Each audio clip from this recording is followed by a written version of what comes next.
নাও, আমি জাদু করে আমার গাছে অনেকগুলো মোবাইল এনে দিয়েছি। তুমি এখান থেকে যতটা ইচ্ছা ততটা মোবাইল নিতে পারো। আমি তোমাকে সব।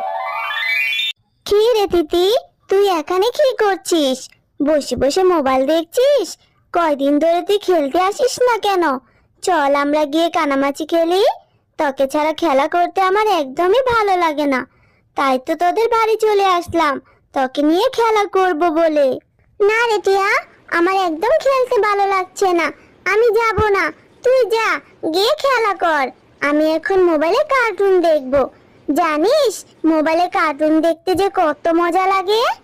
আচ্ছা দিদি, তুই কি আমাকে একটু মোবাইল দেখতে দিবি? আমারও খুব ইচ্ছে করছে কার্টুন দেখতে, কিন্তু আমাদের তো কোনো ভালো স্ক্রিন টাচ মোবাইল নেই। আমি কি করে কার্টুন দেখবো? দে না আমাকে একটু কার্টুন দেখতে। না না টিয়া, আমাদের মোবাইল কাউকে দেয়া যাবে না।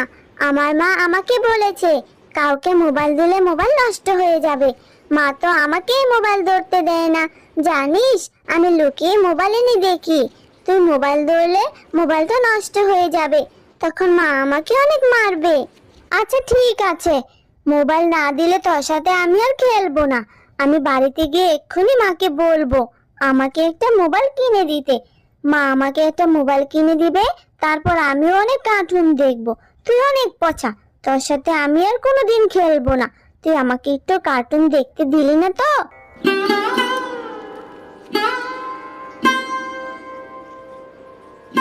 কি রে টিয়া, এইভাবে তুই মন খারাপ করে বসে আছিস কেন? একটু আগেই না তিতির সাথে খেলতে গেলি, এত তাড়াতাড়ি চলে এলি যে?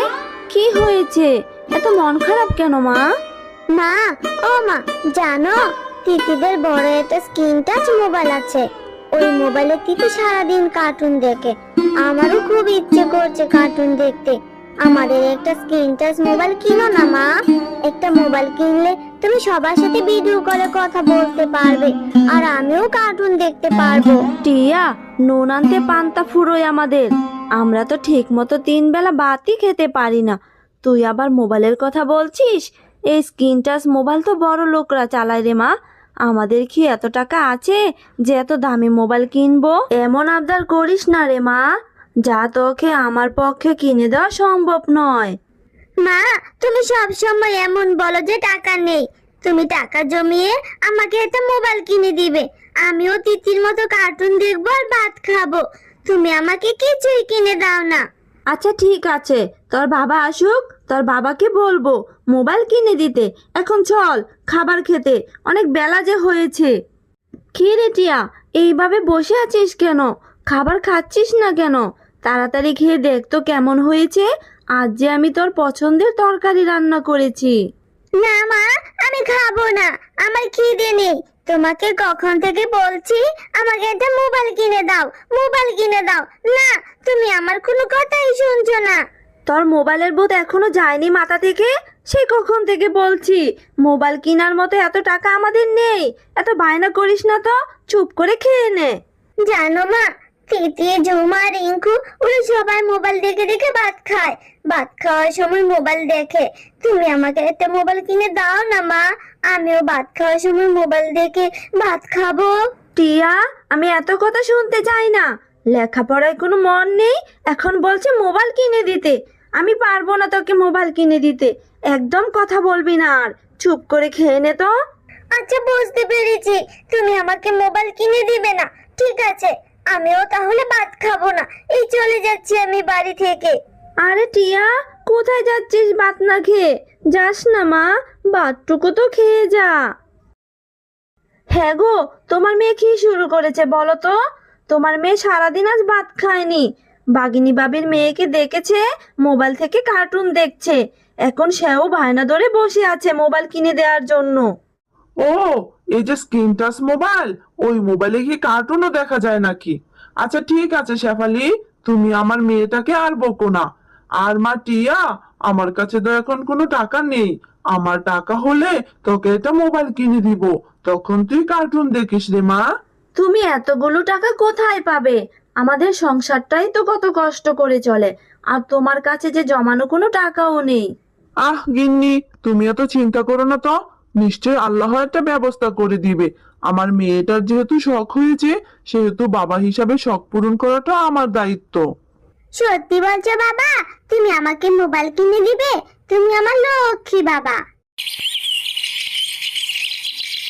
মা টিয়া, তুই বাড়িতেই থাক, আমি একটু বনের দিকে যাচ্ছি, দেখি বন থেকে কোনো ফলমূল পাই কিনা।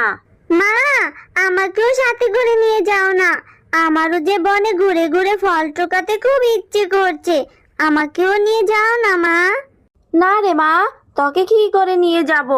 ওই জঙ্গলের মধ্যে যে অনেক ভয়ানক জীবজন্তু থাকে, ওখানে তোকে যেতে হবে না। আমি তাড়াতাড়ি করে ফল নিয়ে চলে আসব, তুই বাড়িতেই থাক।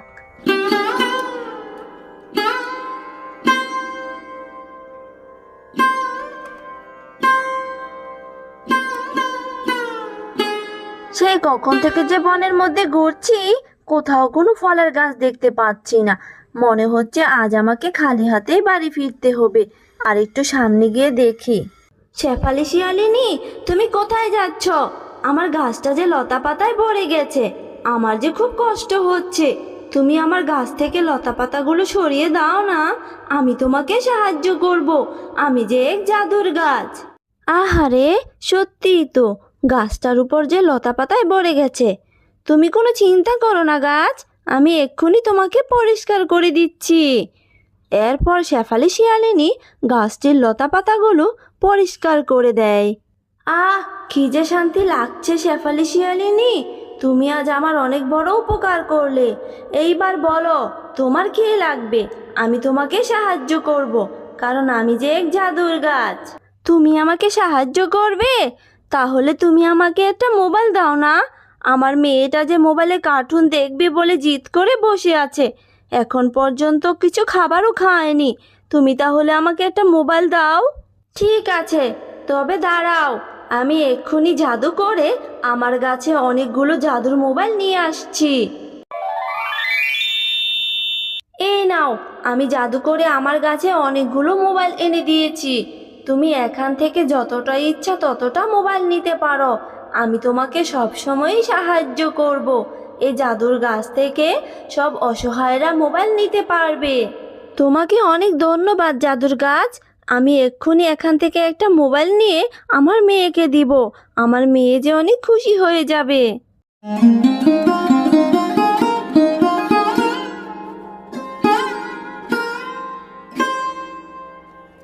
টিয়া, মা টিয়া, কোথায় গেলি তুই?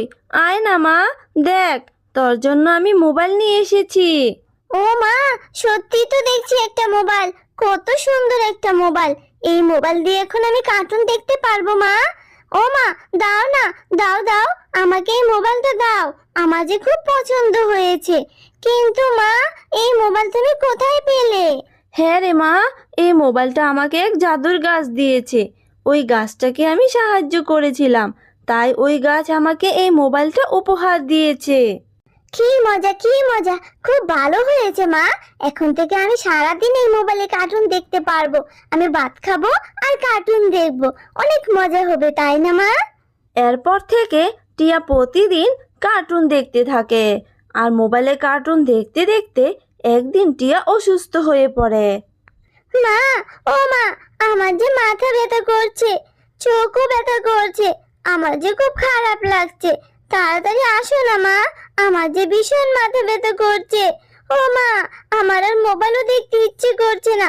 আমি আর কার্টুন দেখবো না মা, আমি আর মোবাইলও দেখবো না। টিয়া, তুই এসব কি বলছিস? তাহলে কি এই জাদুর মোবাইলের জন্য এইসব হলো? আমার মেয়েটা অসুস্থ হয়ে গেল। চল মা, এক্ষুনি চল, ওই জাদুর গাছের কাছে চল। হ্যাঁ মা, আমাকে সুস্থ করে দাও। আমার যে আর ভালো লাগছে না। আমার যে খুব কষ্ট হচ্ছে মা। আমাকে ওই জাদুর গাছের কাছে নিয়ে যাও। জাদুর গাছ, তোমার দেওয়া মোবাইল দেখে আমার মেয়ে যে অসুস্থ হয়ে গেছে, ওর যে মাথা ব্যথা আর চোখ ব্যথা করছে, এসব কি করে হলো? টিয়া, তুমি সারাদিন মোবাইলে কার্টুন দেখেছ, তুমি ঠিক মতো খাওয়া দাওয়াও করনি। এত মোবাইল দেখলে তো তুমি অসুস্থ হবেই। তুমি তোমার বন্ধুদের সাথে অনেক দিন ধরে খেলতেও যাও না। আর তুমি মোবাইল দেখো না, সবসময় বন্ধুদের সাথে খেলতে যাবে, তাহলে দেখবে তুমি সুস্থ হয়ে যাবে। আচ্ছা ঠিক আছে জাদুর গাছ, আমি আর কখনো মোবাইল দেখবো না। আমি সব সময় আমার বন্ধুদের সাথে খেলা করব। আমি তোমার সব কথা মেনে চলবো জাদুর গাছ। তুমি অনেক ভালো মেয়ে। আজকে থেকেই তুমি তোমার বন্ধুদের সাথে খেলা করবে। তুমি আর কখনো মোবাইল ধরবে না। এরপর থেকে টিয়া সব সময় তার বন্ধুদের সাথে খেলা করেই সময় কাটাতো। টিয়া আর কখনো মোবাইলে কার্টুন দেখবে বলে বায়না ধরতো না। হ্যালো বন্ধুরা, গল্পটি ভালো লেগে থাকলে চ্যানেলটি সাবস্ক্রাইব করে দিও আর পাশে থাকা বেল আইকনে প্রেস করে আমার পাশেই থেকো। ধন্যবাদ সবাইকে।